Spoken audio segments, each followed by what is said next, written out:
Okay, before we begin, I would just like everyone to please switch off or silence their phones. Thank you.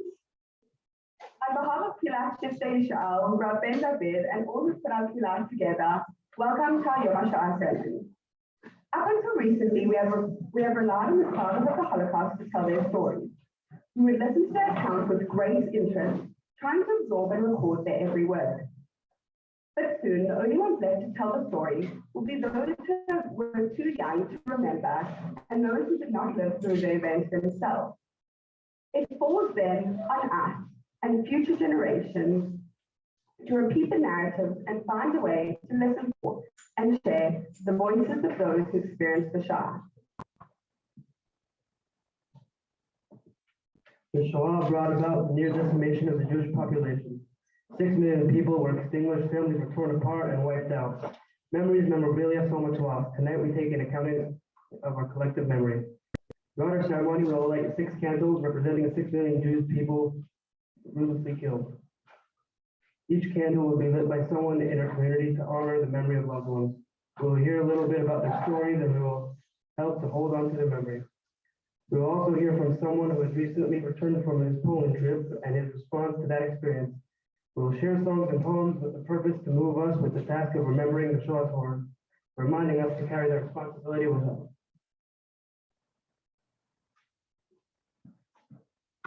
We are moving from memory to history because there are fewer survivors with first-person memory.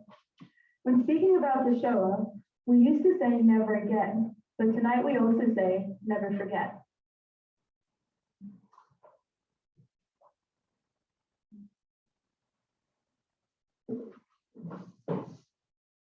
Please join us now in singing Amin Amin, the tune that was composed by Israel David Fastag on a train heading to the death camp Treblinka in 1942. Fastag was a chazan with a beautiful voice. With all the suffering on the train, he started to sing this melody to Amin Amin. Soon everyone on the train was singing together with him. He then said that he would give up half his place in Olam Haba to anyone who would deliver this new melody to his Rebbe.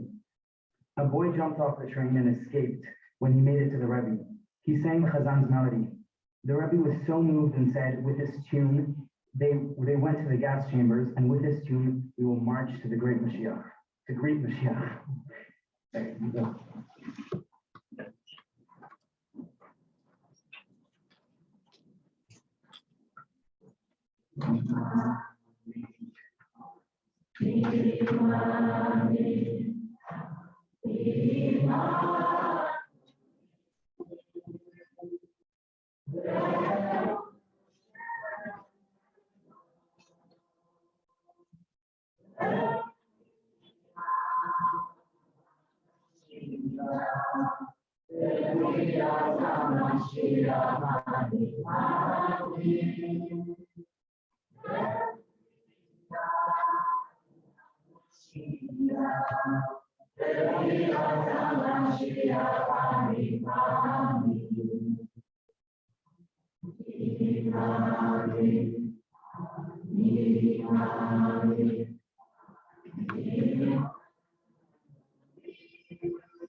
Tonight, we recall the horrors of the Shoah.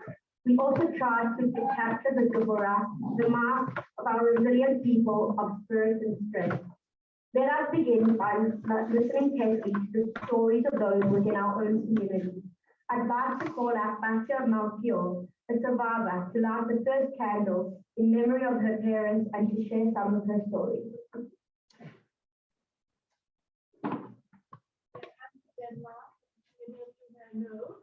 Denmark have been Jews.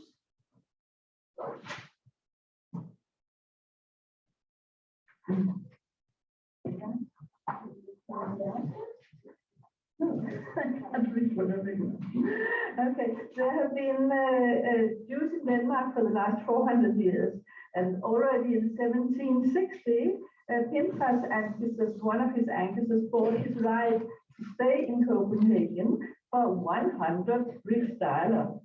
The Jews got full rights, civil rights in 1849, and since then they were Danes. The big shul was built even before in 1833. There was a big assimilation, which actually got an influx in the beginning of the 20th century. There was a big influx of Jews from Eastern Europe, and my grandparents were among them.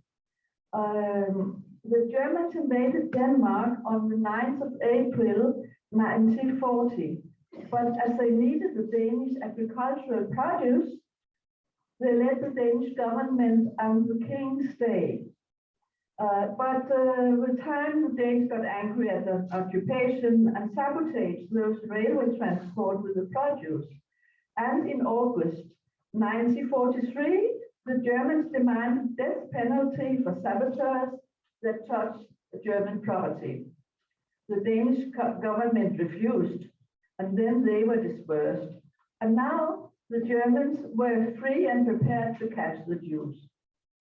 The German Supreme Commander Best played actually double agent, and he leaked the information about the roundup of the Jews at Rosh Hashanah. He contacted the later Danish Prime Minister, who sent his secretary to Pinchas' father to deliver Best's warning. That was Tuesday night, September 28th. Of course, also others were messages were sent to other contacts. But the next morning, Erev Rosh Hashanah, Pinchas' father, later chief rabbi of Denmark, stopped the Shachrit service in the big synagogue and urged more than 100 congregants that were there to immediately contact their family and acquaintances so that they said they should leave their homes, but immediately. Most of the about 7,000 well-integrated Jews managed to hide, but 472 Jews were rounded up and sent to Theresienstadt. Among them, my maternal grandfather. He just didn't believe that the Germans would catch and would want anybody as old as him. He was 60. The whole rescue operation was unorganized and construed by the mass of ordinary people. In order to flee to neutral Sweden, you had to pass the strait. And within a week, different Danish freedom fighters had organized fishing and other boats to bring the Jews to safety. And in 10 days, most of the Jews had reached Sweden. I think of my father, then 41, having to make decisions for his family, where to hide, should we stay together, mom, dad, two daughters, girls of 14 and 13, and a baby, me, of 31 months. How to quickly realize assets for the sum, a big sum, needed to pay for the crossing. How to give up everything that he had worked for. Now, think of the Ukrainians today. They are in that situation. Our ship was shot at, but got just over the Maltese border to Sweden and was towed by a Swedish ship to a naval harbor. My sister said that we were met by soldiers and they said, "Welcome to Sweden." The Germans capitulated on May 5th, 1945, and we were welcomed back to Denmark. The captivated Danish Jews in Theresienstadt were freed mid-April. My sisters told me how on their journey back to Denmark, by boat and by train, the train stopped at many stations where people stood and showered them with flowers and chocolate. We were Danish citizens coming home.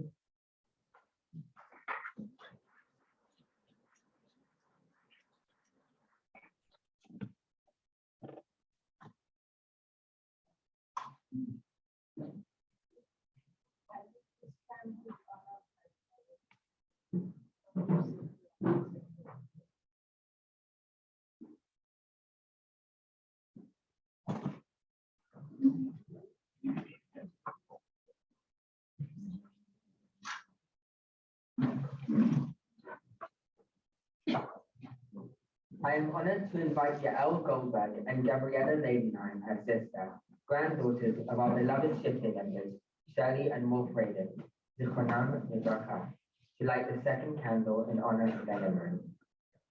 Wolf Raiden was born in Bitterfield, Germany. He often spoke about his two earliest memories.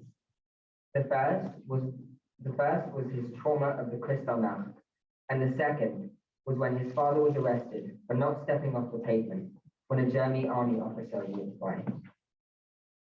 Fortunately, he and his immediate family escaped, but his grandparents, aunts, uncles, and cousins all perished.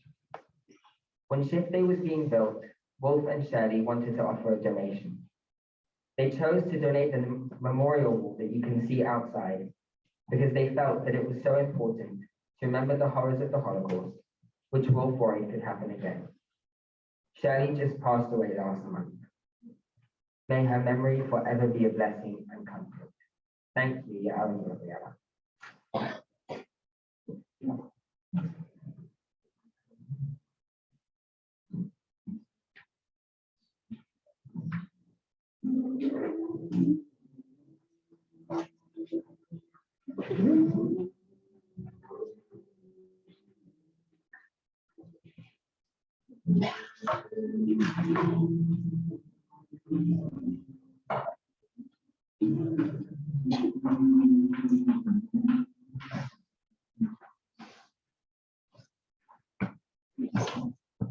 The clouds have disappeared and they'll come back no more, said a loving mother to a little child with fall. And if the clouds are gone, there will be no more rain, reasoned the child to her mother as they waited for the train. And when we will see Papa, then everything will be fine, told the mother to her daughter as they waited in line. And when will we see Papa? Then everything will be fine, told the mother to the daughter as they waited in the line. And when we will see Papa, will you have any toys? Asked the girl of her mother as she heard the whistling noise. I hope so, my sweet darling, maybe even a little doll, told her mother to her daughter as she heard the engines call. Look, Mama, look, the train's almost here, shouted the girl to her mother as the train drew very near. There are many others getting on. Let's make sure we get inside, warned the mother to her daughter as the train door opened wide. And when they got inside the train, a man was standing there, and the little girl went up to him, a soldier, blue-eyed and fair. Please please, oh, please, tell me, are we leaving now? And he said, yes, little girl. For Auschwitz-Birkenau. I would like to call upon Evelyn Grouse to have the third camp in memory of her parents and to share part of it.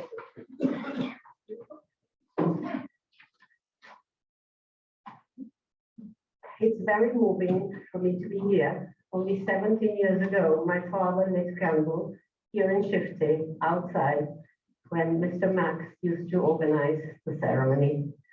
So it's coming to me. Both my husband and I are second generation Holocaust survivors. All four parents came from different parts of Europe and went through traumatic experiences. My mother-in-law, Betty, she went through Auschwitz and the Death March. My father-in-law, Bela, went in hiding with fake documentation, mainly to Budapest. My mother was born in Vienna, a family of four living a very comfortable life. After the children were not allowed to go to school anymore, the family was brutally evicted from their home in the night of Kristallnacht. I can say my mother used to fast every year on the Kristallnacht. My grandfather was taken prisoner. The shop was totally smashed, and my uncle Ernie, the little boy, was sent to the south of France under the organization of the OSE, a French organization to save children, and then eventually went to the States. My grandfather joined the partisans, and my mother and my grandmother lived and worked under fake non-Jewish documentation. All four survived. They finally met my uncle in 1954. He was sent away in 1939. They only met him in 1954 when they were reunited in Argentina.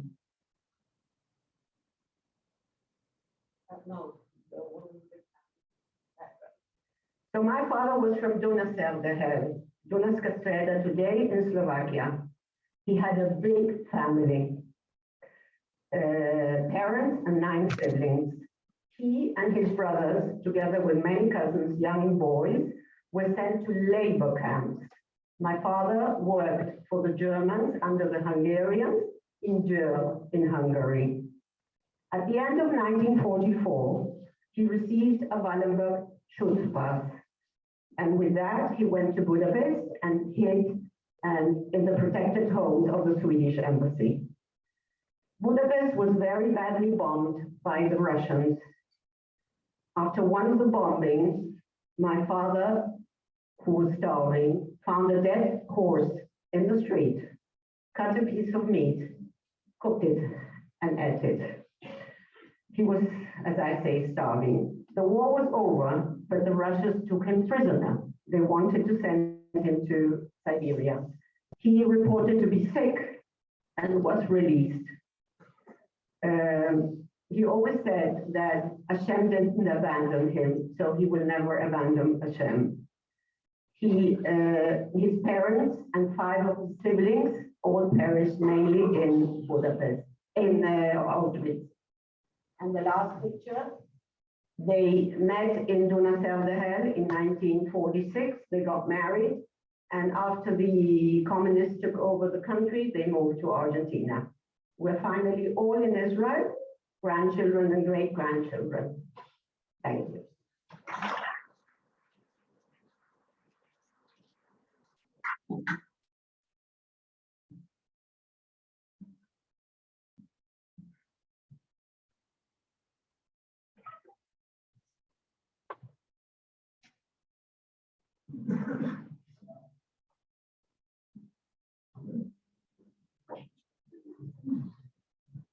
The following testimony of survivors in our area.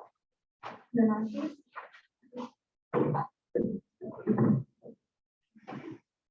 The Nazis rounded us up to leave the village.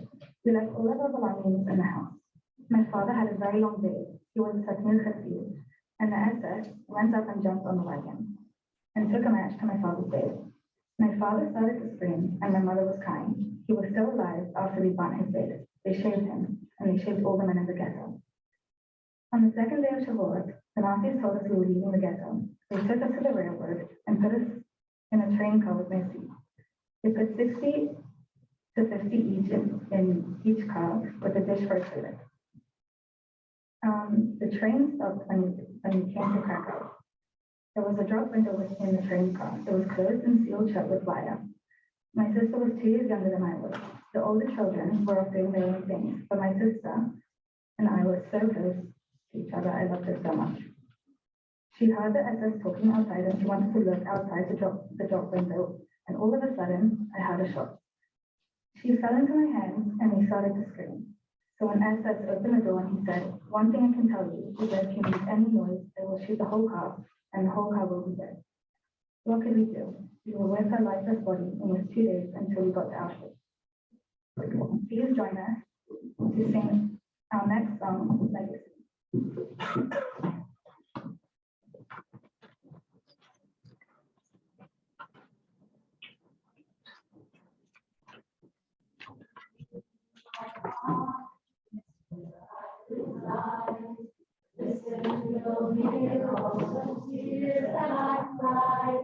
I am the soul of those who died before you were given your birth. Heart your began to start your past. Parents with children so brutally cast.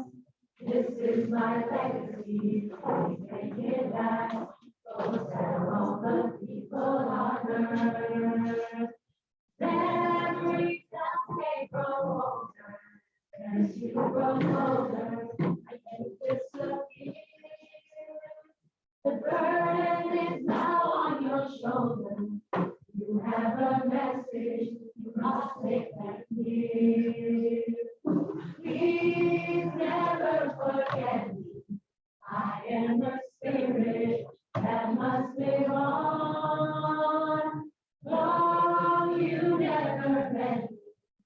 You must remember me now that I'm gone. Nothing has changed, I can still feel the hate. Suffering in silence, you're tempting your fate. You must speak out now before it's too late. You can't close your eyes and pretend. Think of the grandmother you never kissed. All of the relatives that you have missed. Raise up your voice and then raise your fist. And tell the world never again. Memories that may grow older, and you grow older, and disappear. The burden is now on your shoulders.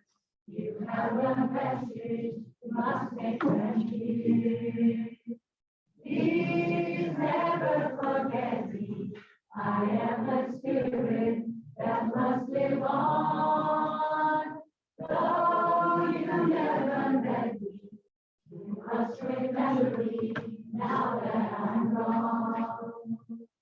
Though you never met me, you must remember me now that I'm gone.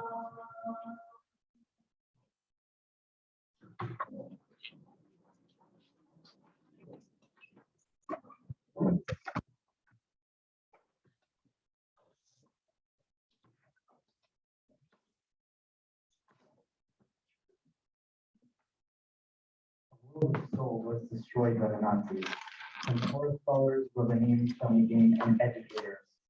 Scientists and scholars of medicine, artists, lawyers, and numerous other fields. The loss of a Jewish life is the loss of a Jewish world. Tonight we mourn the devastating loss to the world that these victims could have contributed.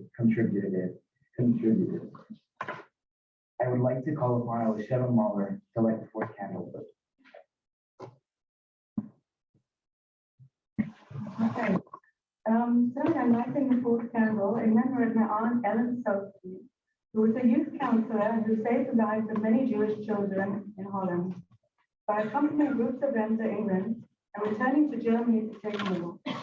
On her last trip, she was warned not to return as it was too dangerous. My aunt couldn't abandon her husband and 2 small children, and so she returned to Germany. On her return in 1942, Ellen Sophie was sent to Sobibor, where she was murdered. Her husband, who belonged to a church, and her 2 children survived.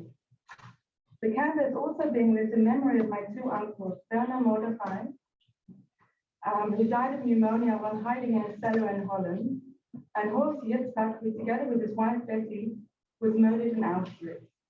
My oldest son was born on Yom HaShoah 32 years ago and was named Yitzhak in memory of my uncle Horst Yitzhak, as a sign that the Nazis did not succeed in wiping us out.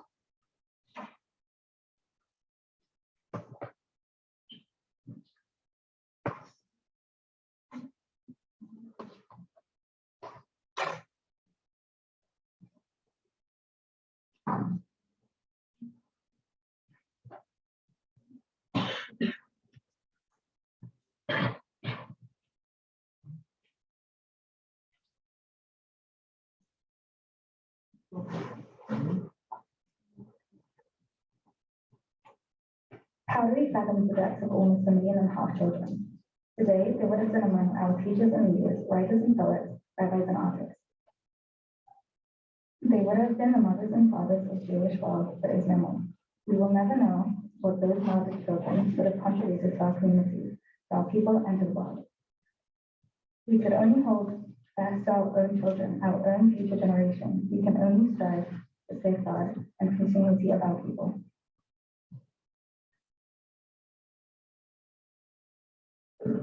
I'd like to call upon Maria and Lisa to light the 5th candle in memory of her grandparents and uncle who perished in Auschwitz, and to honor her mother who was saved by Ken's transport.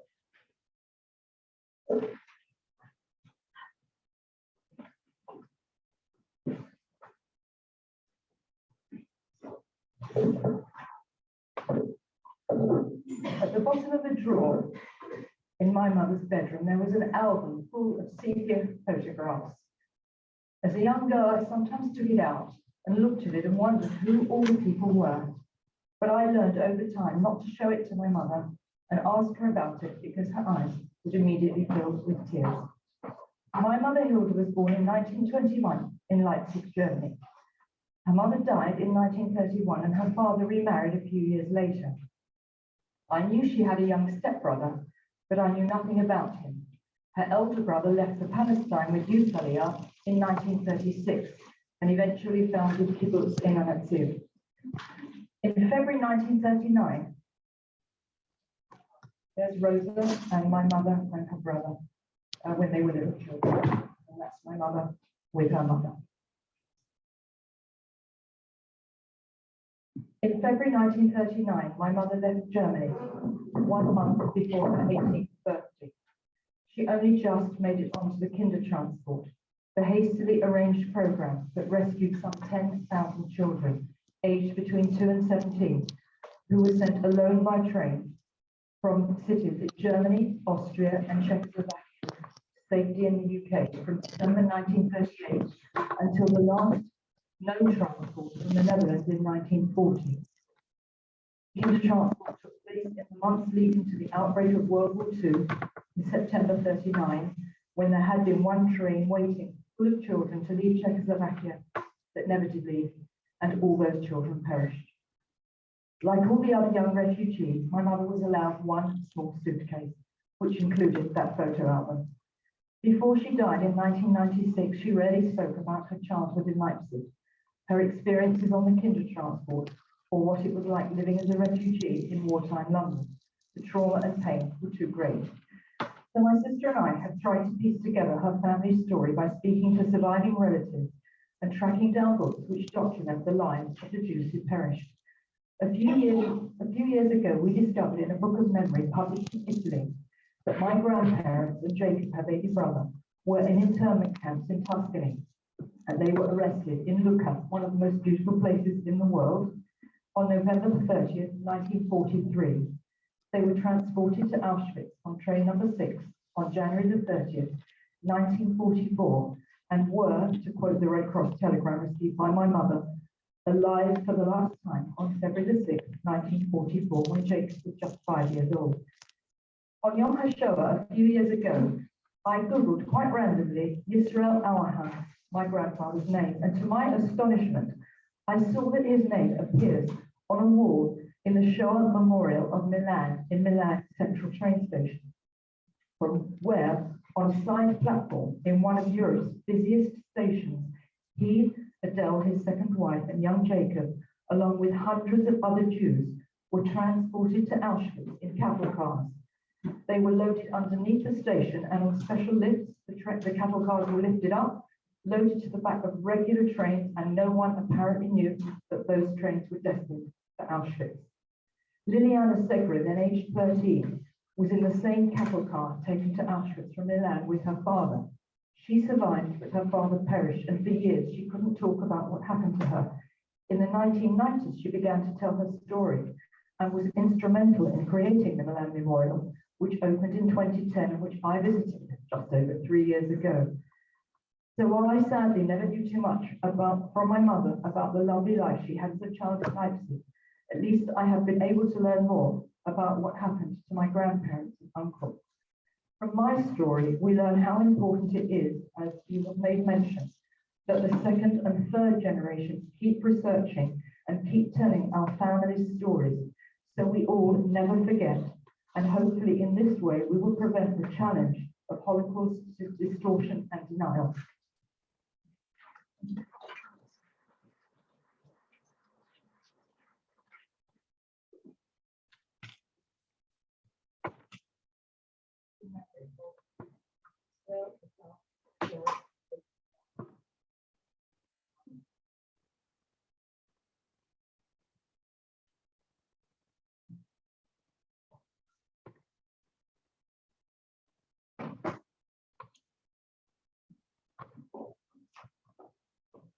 I would like to invite Ilana Phillips, our youth director, to share a testimony of her grandmother, a survivor.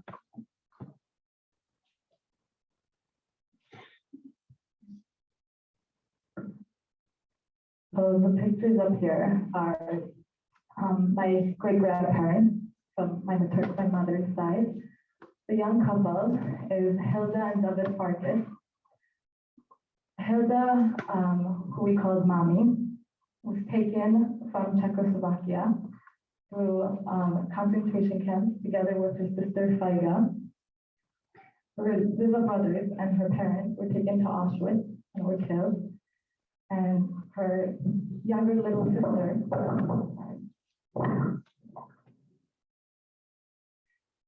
sister, Hannah, survived Auschwitz and saw her parents brutally killed. My great-grandfather, David Farkas, was one of 14, only one who survived. The older couple, Chaya and Jakob Loeb.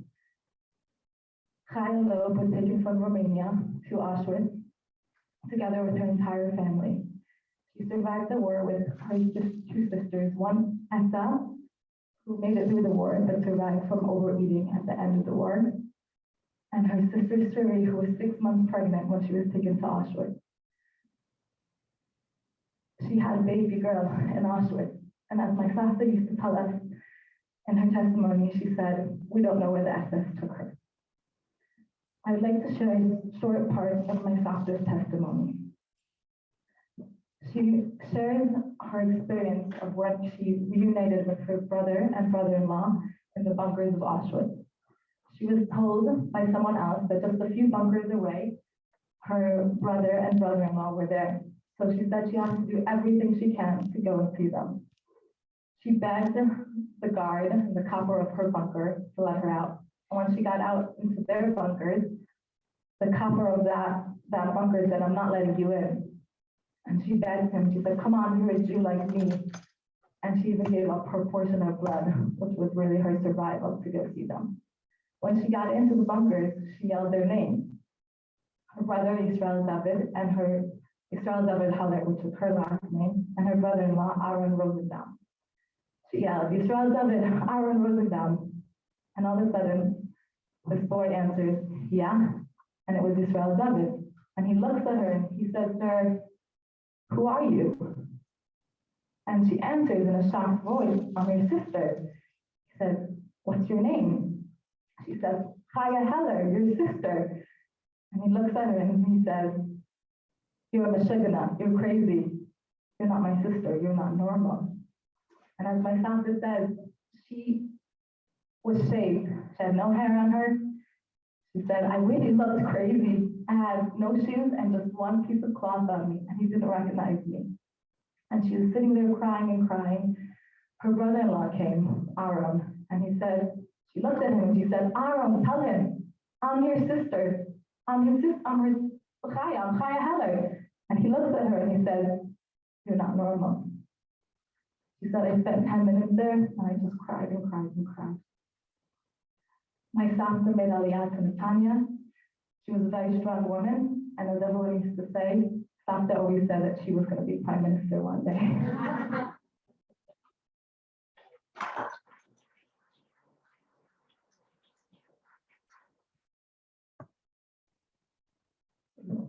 I would like to invite Reverend and Edna to share some words of the power of music in preserving our memory.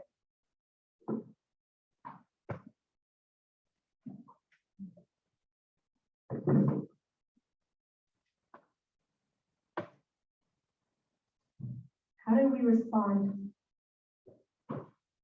How do you not lose hope in a time of hopelessness and helplessness? Here we are in a Beit Knesset with the Sefer Torah. What do we say to Hashem? How do we raise our voice? The Piazetzner Rebbe, Rav Kalanimus Kalman Shapiro, the Eish Kodesh, he faced this challenge regularly in the Warsaw Ghetto, even having seen his only son and daughter-in-law killed by the hands of the Nazis. And yet, he still inspired his community with words of comfort and strength. Among the many works that he has, he would say that the words Anochi Haster Astir Panai Bayom Hahu, the words from Torah, it's not just that God is in hiding. He would say that there's a sacred gate, a gate of grief, a hidden place where God goes to shed tears. God is not only hiding God's face at this time, he would say, but God is also crying along with us. Our grief is experienced by the Creator. God too feels our isolation, our rage, our fear. We are suffering, yes, but we are not suffering alone. Hold on, he would say to his people. Hold on. Hold on to your memories, our Torah, our music. Feel the divine within. Hashem, though hidden, is with you. He said, the crying a person does together with God makes that person strong. They cry, yes, but they take strength. 5 hours away or so, in that same time in Lithuania, Avram Axelrod was composing music to his favorite poems, including Oifen Pripachik. And he would lift the spirits of those in the ghetto around him. The music was a form of resistance, reminding the victims of their dignity, of the spirit within them. I grew up singing this song, hearing this song from my brother who moved from Poland in 1933. And I used to think the song was just about loss, about the mourning, about mourning the old world, the Rebbe and the Cheder teaching his students, Aleph, Beis, Kametz Aleph is O. But if you look at the song goes on. It was written in the 19th century, but he wrote the music to it, and it's a prophecy in many ways. Look at the words. When you, children, bear the exile, when God hides his face from you, and you will be exhausted, suffering, may you derive strength from your letters, and here, from your Torah. all of you here, all of you, especially the youth, especially, you have a song within you that you carry, put to words or rather just a melody of your strength, your spirit, your soul. Don't forget that song. Music helps us transcend and express all the heart-wrenching emotions, to cry, even as God does with us. Let's sing together, Oifen Preaching.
Rabbi Eliezer Berkowitz once said, who were victims of the Holocaust are holy. Those who went to their death with Maestro on their lips are holy believers, and those who went to their death afterwards, God, are no less holy. Many of those who survived questioned how the almighty and compassionate God would allow these horrors to happen. Some turned away from their Jewish observance, feeling that God had abandoned them. Many, however, like Elie Wiesel, continued the conversation with the divine. He continued to argue with God and demanded that Hashem bear witness and keep God's promise to Israel.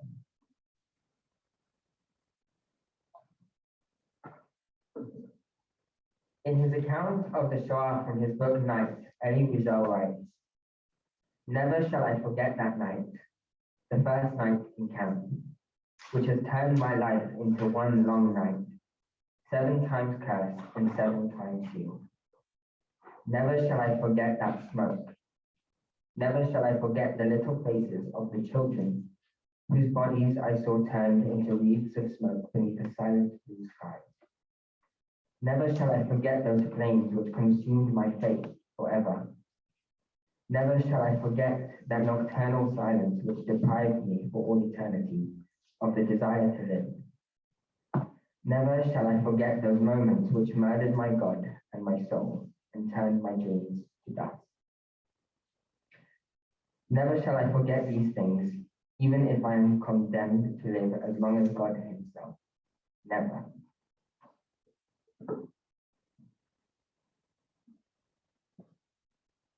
I would like to call upon Rabbi Ben David to say a few words.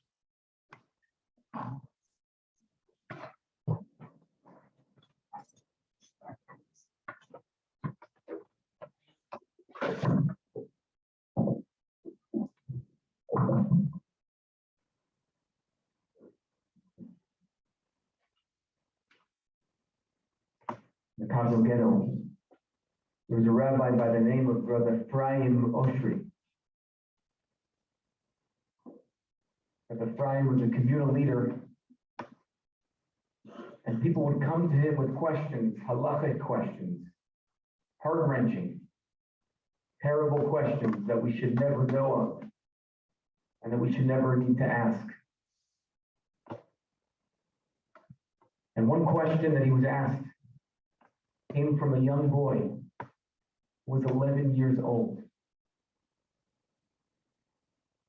The This young boy said to the rabbi, Rabbi, I don't know if I'm going to make it.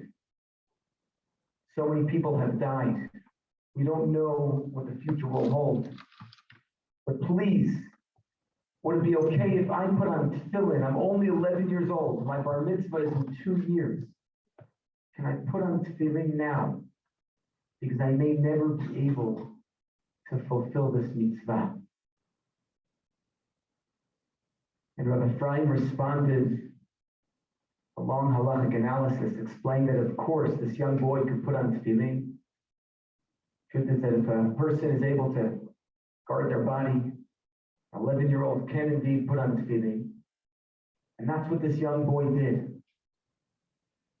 But Rabbi Ephraim writes at the end of the tshuva, and this is a tshuva that he literally buried his books in a ghetto and came back to them in 1959. And he writes at the end of the tshuva that this boy put on his tefillin, but the next year he died before his bar mitzvah. He never made it to Gil Mitzvot.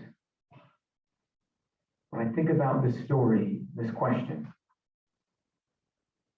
sometimes when I'm putting on my tefillin, and I want to emphasize the word sometimes. Sometimes when I put on my tefillin, I try to channel this young boy's love for this mitzvah, his desire to fulfill the special mitzvah of tefillin. Try to imagine myself as being a continuation of him and putting on tefillin in his name and in his memory. But sometimes I also wonder, why me? Why us? Why do we deserve to be the ones who get to put on tefillin and perform these mitzvot? Are we worthy of perpetuating the Jewish people and Torah Yisrael? That is the question that we need to ask. That is the question that we need to be able to answer with a strong and resonating yes. And we must do it for all those who perished, and all those who believed, and all those who came before us, who would have so loved to be in our situation, to be able to perform mitzvot like we can today.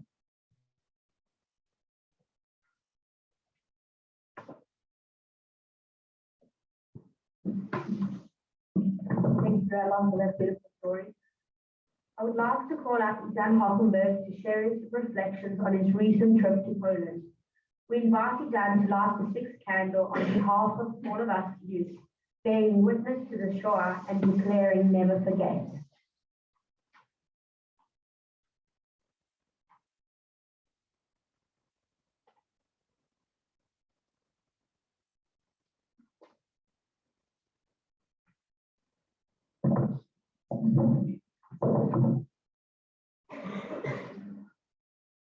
About a month ago, I went on a Poland trip with my class and whole grade. We were 4 schools, we were about 200 people. The first 2 days, you don't really notice that you're there. The first day, you can see in the bottom left corner, everything was just a forest. We were in a concentration camp that was destroyed, so we couldn't really see anything. And the second day, we were just walking through graveyards. The third day, we got to a camp called Wynik. That camp had about 600 people living there with no workers, which means that if you got there, you would die.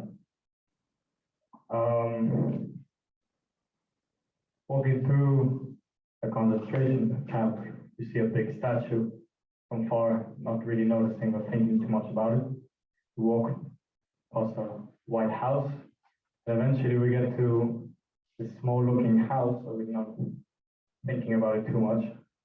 And our guide tells us that when we walk in, this is where there will be all the gas chambers and everything will happen. And walking in, we see a small room, and it tells us on the right will be where they would take their clothes off and shave their heads. And the next room, as an instinct, obviously, we all look up, and we see about 100 shower heads. And as an instinct, I don't know why, but I leaned back on a wall and it hit me where I'm standing, and I jumped and I was like, oh. And that was kind of the first moment that I realized when I'm standing that I'm actually in Poland.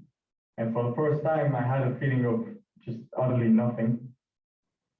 And our guide tells us that here everyone would stand naked if it was their family or friends or alone. And then water would come out, give the people some sort of hope. People didn't see water if it was for days or hours, didn't drink or shower. And then the next room, they would shut the doors and they would gasp. Yeah. When we'd walk out on the hell room, your feelings would kind of come back and your stomach would flip. And you'd overthink, what did I just witness? Obviously, we heard some horrendous stories when we were in there. And then that's where we all broke down. For the first time, I would like to say that something like that would probably hit me, and I understood the meaning behind everything that happened. I mean, we hear stories and we see movies, but standing where we hear and see everything is quite a powerful experience. Then on, we see this big chimney where obviously they would burn the bodies, and we get to the big statue. When you start walking up the stairs to the big statue, you see a mountain, and it was a mountain of 7 tons of ashes. All 200 people stood around it, and we all hold hands with flags on our backs, and we were singing Am Yisrael Chai, which was one of the most impactful moments I've had in the whole trip, for sure. And then you'd walk to your bus, and everyone would just sit in silence, not realizing or trying to understand what they just witnessed. And then, lucky for us, we had a friend who came and he would tap us on our back and be like, "We're okay," and we all sang in the bus, which was amazing. The next day we got to a forest called the Yar Eladim, which where there were and kids vibes. Yeah. Then they put a song called the Lekatan Shiri, which is another moment for us. Fine. Something to understand about that is there was still kids that were about 12 years old. So kids that didn't have any sort of real life, because for 4 years of their life, they were orphanage or in some sort of bad situation. And that was another very impactful moment for all of us. The next day we got to Auschwitz, which we all know what happens in Auschwitz. Auschwitz is less powerful or less impactful. I'd like to say to people that are going to be there the next years, just because you've kind of already gone through the shock and you've kind of witnessed everything. But here you're in a place that has it times 50, and it's also a museum, so it's quite amazing to see. And then finally, after 5-6 days of walking, waking up at 5 a.m., coming back at 10 and going to sleep at 2 because all the stuff, we get 10 minutes for ourselves. And I walked alone. Sorry, okay. And the first thought that came to my mind was, were the Nazis humans after what they did, or were they humans even before? Eventually, my teacher comes to me and he says, asks me, "What are you thinking about?" I told him exactly that. And he says, as simple as it is, they just were. If we say that they were not humans, it's us excusing them and telling them that they didn't have the choice to do what they did. The thing that separates us from animals is the power of choice, which just makes us understand how cruel these people actually were. After that, we get to different spots, and he tells us about a story of a family of 3. A little girl called Hannah that was 12 years old, a father Yossi, and a mother who were living in Lodz. And when the Holocaust started, they took the families onto the trains. They put the mom and Hannah did Majnik, which I said, and the dad they took to Auschwitz. The dad worked there, and that's how he survived. He just went from job to job, from feces farmer to road builder to train tracks and etc. And the daughter, Hannah, and the mom get to Majnik, where they walk past the White House on the top left, and they see a small family, a dad, a mom, and two kids, who were living right in the middle of the concentration camp. The man did not want to sell his house, so he didn't, so he had a nice view. They say that the dad would wake up, they all lived a normal life, he would go to work, kids go to school, he would come back, and there will be some noise outside, so he turns some classic music on while the wife is making dinner.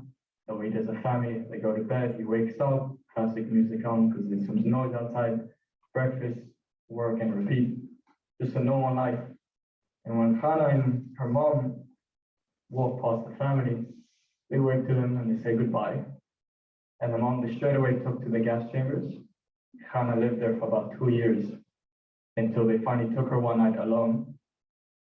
And they shave her head, they take her clothes off, they take her through the shower and they shut the doors. And after about 2-3 minutes, she realizes that she's breathing and that she's fine. And she understands that the gas ran out. And she fakes her death. And the people that used to take them out were Jews. And they realized that she was alive. And they got her to sneak under the gates, and then she ran for her life. And she got back to City Lodge. And for 2 years, she was living in a very rich house, which eventually they moved to a shelter. Where there were about 20-something Jews. And after the war, the dad who survived, Yossi, as most of them did, they came to look for their families. And he went through Majnik and they told them that if they were here, there was no way they survived. All they knew that if he were there, he'd die. And he had hope, as I'll show you. And eventually he walks through the cities for a month, 2, 3, and looking for shelter, he finds a few, his daughter is not there, his wife is not there. So one day in the middle of the night, he walks up these stairs and he hears people talking. And he walks into this room and he sees 20-something people sitting around in a circle speaking. And he sits down and in front of him, he sees a 16-year-old girl. And his body kind of collapses and he freezes. And he looks at her and she's speaking to a friend or someone, and eventually he gets up. And that's when Hannah noticed that someone's getting up, and she looks at him. And before he even says Hannah, Hannah cries, and she jumps at him screaming, Dad, Dad. The amazing story that we heard there. Something that I really took from the trip. Obviously, there is something that people take from it, which is just appreciate the big stuff, which is, family and food and, friends, which obviously I did take. But something that was very much hit me was the smaller things, which my eyes was mainly smiling and laughs. People were in concentration camps, didn't see anyone smile for 4 years. I mean, that's not something I can imagine. And I think that's something that we should just be very appreciative of, this, the smaller things. So, yeah, thank you.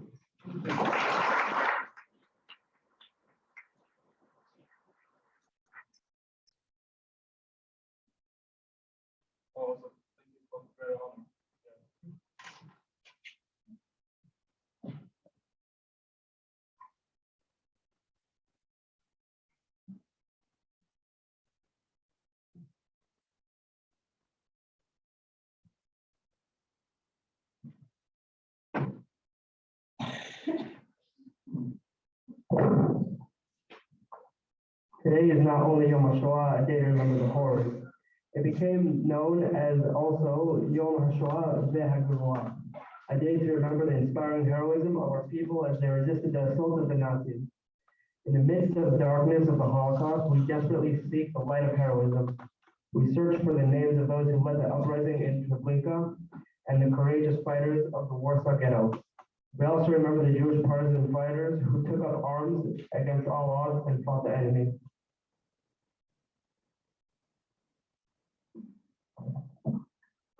Hannah Senech is one of these heroes. She is remembered for her courage and resistance in the Holocaust. She was born in Hungary, came to Israel at the age of 18, and lived in a kibbutz near Caesarea. She joined the British Army and volunteered to return to Hungary to help organize a Jewish underground railroad. She parachuted into Hungary to join the partisans, but was caught by Hungarian police, who sent her to the Gestapo. Hannah was tortured for information and told she could be released if she shared the secrets she had. She refused, and Hannah Senech was killed on November 6, 1944.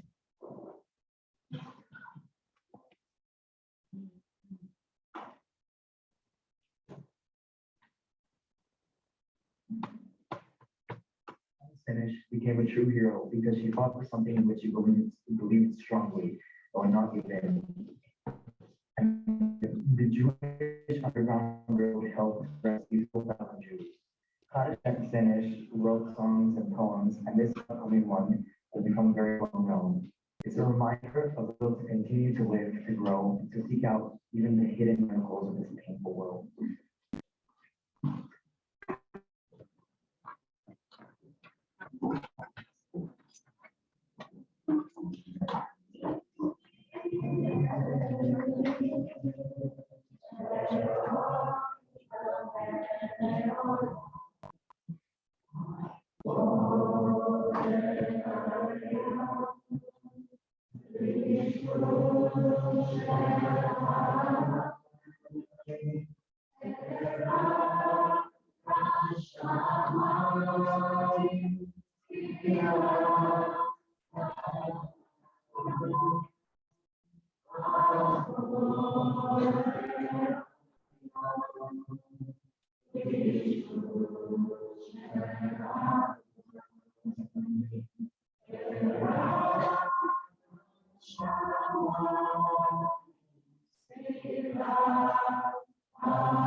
Heroism includes the majority of Jews, all those who perished, those who had spiritual resistance.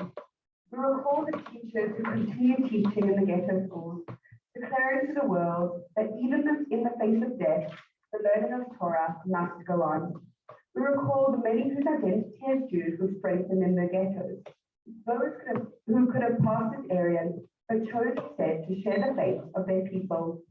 We recall the courageous writers who published secret newspapers to raise the spread of their fellow Jews. We recall, finally, the heroism of the survivor generation, who despite the devastating losses they suffered, moved beyond despair to rebuild their lives, enriching all of us materially and spiritually over the years. I would like to invite Aitan Phillips, our youth director, to say a few words.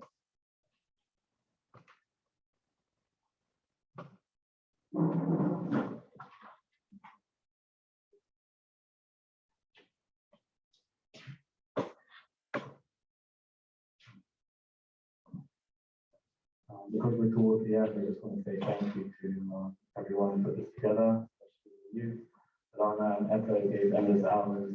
Thank you for them. I want to ask a difficult question.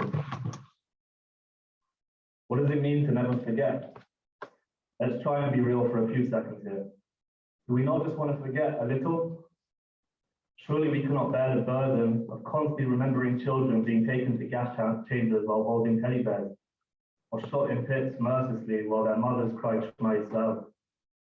Is this not too much for us as a people to bear?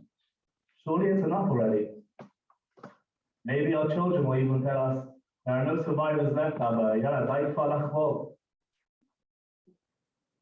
Yes, we owe it to the victims, but how can we move forward if we never forget? Have we not suffered enough? Have the survivors not suffered enough? May not want to try, at least, although never possible, to forget. You might argue that yes, we cannot bear to carry this burden with us all the time. That is why we have one day a year to remember. We move on for 364 days of the year, but for one day, we stand and remember. But is that not to forget 364 days of the year and to go, oh yeah, one day a year? To me, that is just trying to forget whilst forcing ourselves not to let go. I'm not sure that's enough. There have been those who argue that as a nation, we must try not to bear the burden of the Holocaust. They almost say, would it be so bad to forget just a little, or at least stop focusing on the Holocaust? To stop carrying this national trauma with us for a little. Perhaps then we may live a normal national life. Am normali balzeno, daifa.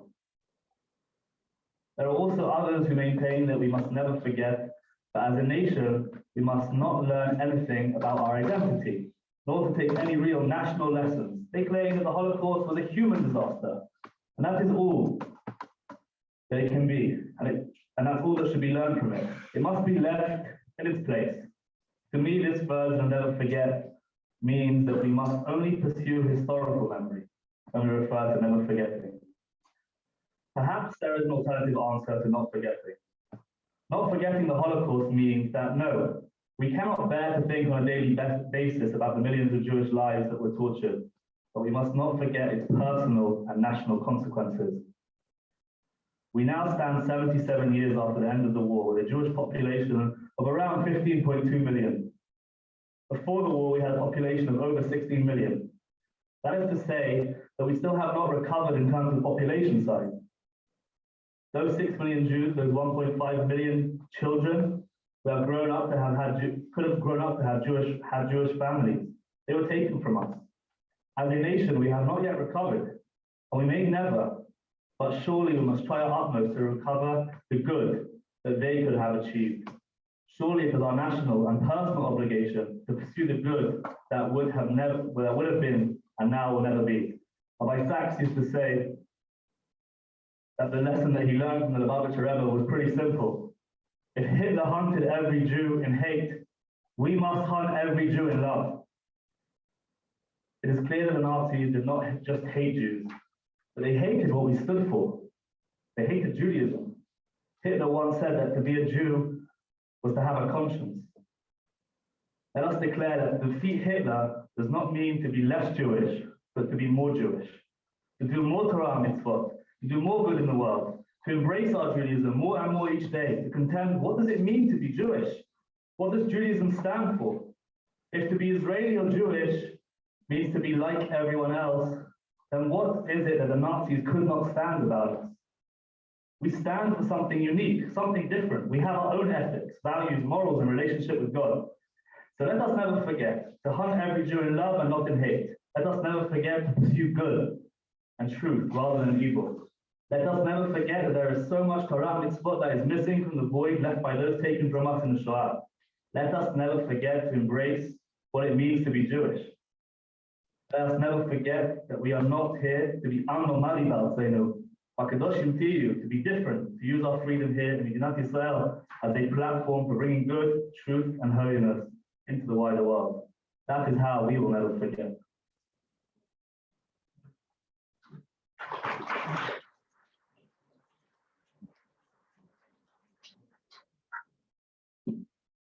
The following testimony is by Sarah Telephosa.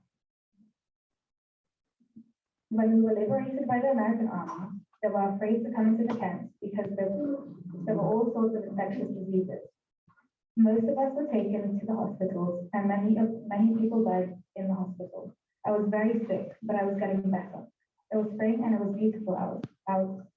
There was a beautiful world out there. We were very weak, but we wanted to live. We wanted to enjoy this beautiful world. We did our best to get better. We tried to be happy. We were very young still, and we wanted to enjoy life. It was a space passing time where the girls were pairing up with the boys. There is something in us that wanted to go on. It's a God-given instinct.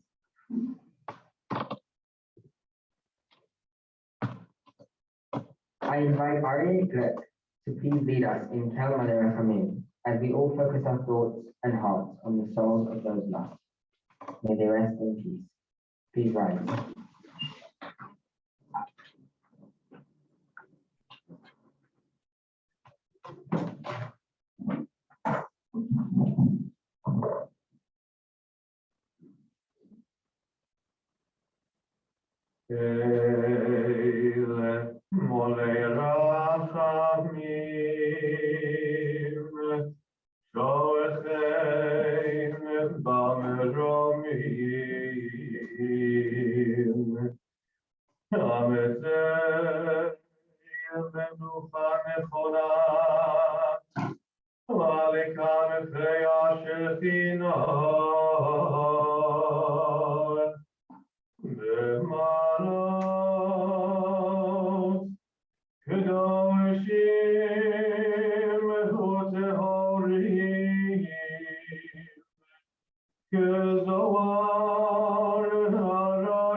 Hashoah,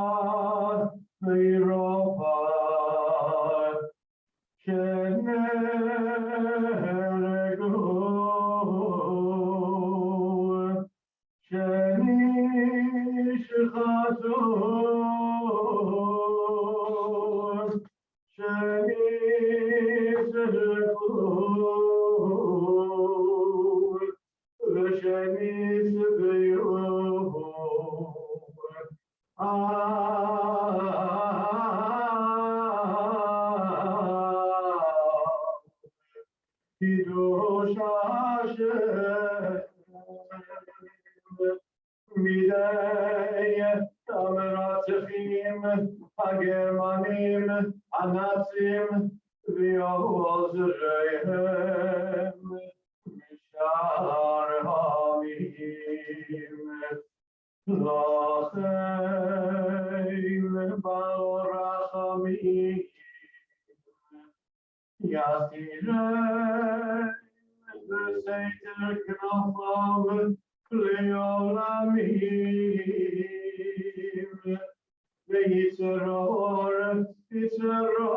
החיים את נשמתם. בגן עדן תהא מנוחתם. אדוני הוא נחלתם.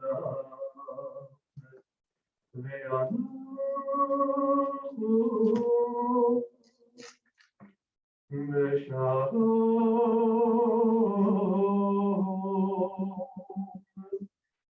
על משכבותם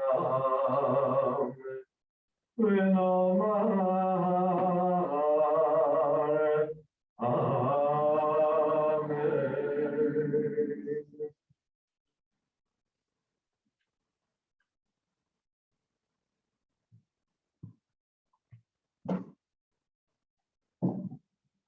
We would like to thank all those who contributed to making this protest happen, especially to Etta and Alana. Thank you very much. Thank you to Thank you to the community members who came up to us and shared their stories, and to those who helped sing and present. Please join in with Hatikva as we recognize the gifts we have by standing here in Israel now together. Please rise.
Thank you everyone for coming and good night.